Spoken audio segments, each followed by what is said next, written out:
This one I found a nice little picture on the site that changes. I usually go to. So what I'm gonna do is use that picture. Okay, good. It's nice and positioned. And we're gonna talk about China. There's the Qing dynasty, the Tang dynasty, the Han dynasty, the Sui dynasty. There's a lot of different dynasties to cover, and well, we'll start with the map here. 560 CE, 580 CE shows you the Sui dynasty right there. That's the Tang dynasty, 700 CE. 923 CE, that's 1141 CE, Jin, Song, Zhu. That's the Yuan dynasty, 1294. That's the Ming dynasty, 1410. I'd always tell you about the Ming dynasty. The Qing dynasty, 1892.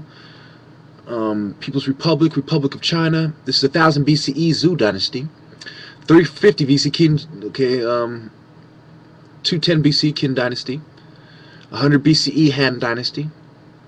262 Wei, Shu, Wu. Those are the three kingdoms. Now, I'm going to start off with Z dynasty in 2100, but it goes back as far as 10,000 BCE if you go with the Neolithic cultures, and you even get a 7,000 BCE, you get the Jahan culture.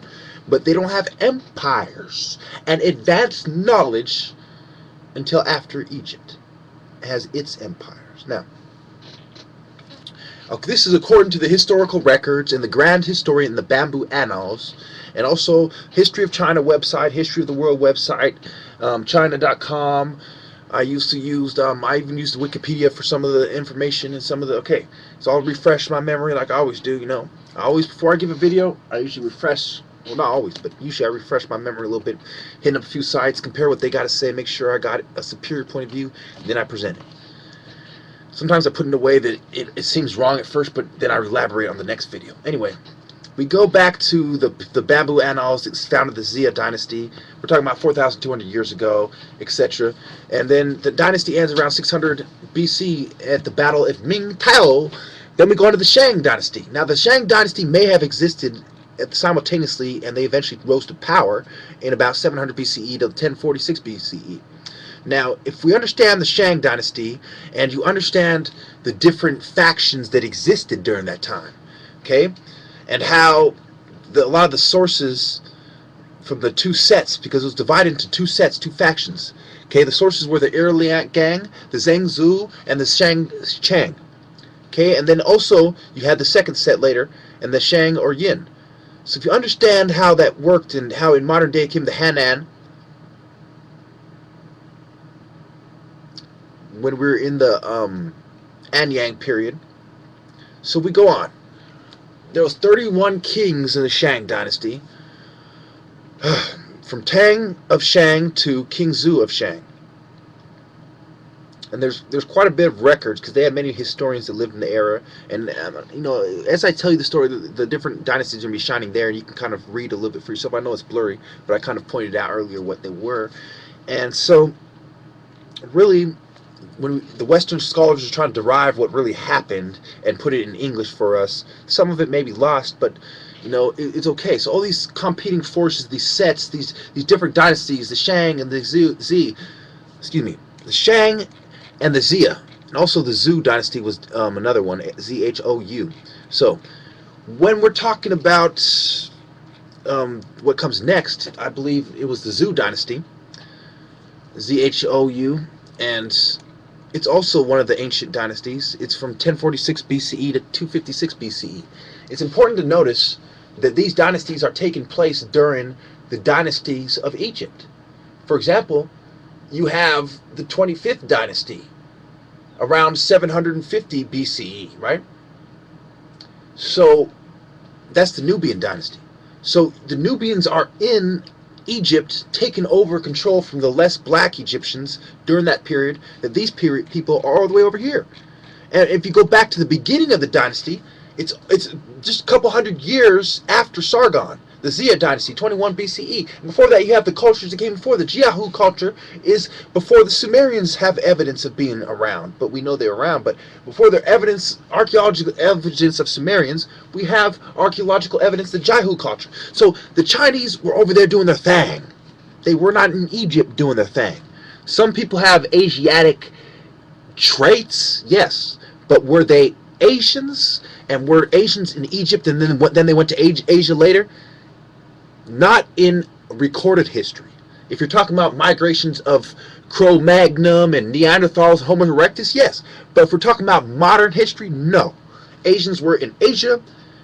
Europeans were in Europe, building Stonehenge. Native Americans were building Woodhenge over there in the Americas. Okay, the Cree in Canada, etc. So we go on to the Shang period, and I talked about the sources, the airline Zhengzhou and Shang. Okay, and I talked about a lot about the Zhou dynasty and how the capitals changed, Xi'an and Luoyang, and there's the King of Zhou, was an important figure in history, and we go on to then there's the Spring and Autumn period, and then there's the Warring States period, 476 to 221 BC. So there's chaos. There was order, chaos, reorder, order out of chaos, etc., etc. There was even sets. They were divided into factions and sets. So we go on to the Qin dynasty, which started in 221 BC during this chaos. They're trying to restore, there's a lot of warring states. They're trying to establish their dynasty, and the emperor there was a great emperor there for 12 years, and he subdued a lot of the constituents, and he united a lot of the hands, and he made, he wasn't such a bad guy. But then there was burnings of books and the scholars being killed as well, because he was also a brutal emperor when it came to silencing the opposition. So they had their own code. They were after power, and they're after silencing the opposition. I got about 3 minutes left. Okay, so then we go to the terracotta. You see this like on the History Channel, right? They had the terracotta figures and all this stuff. Okay, we're talking about, the Han Dynasty, and we're talking about the Xinjiang Dynasty and the Qin Shi Huang Dynasty.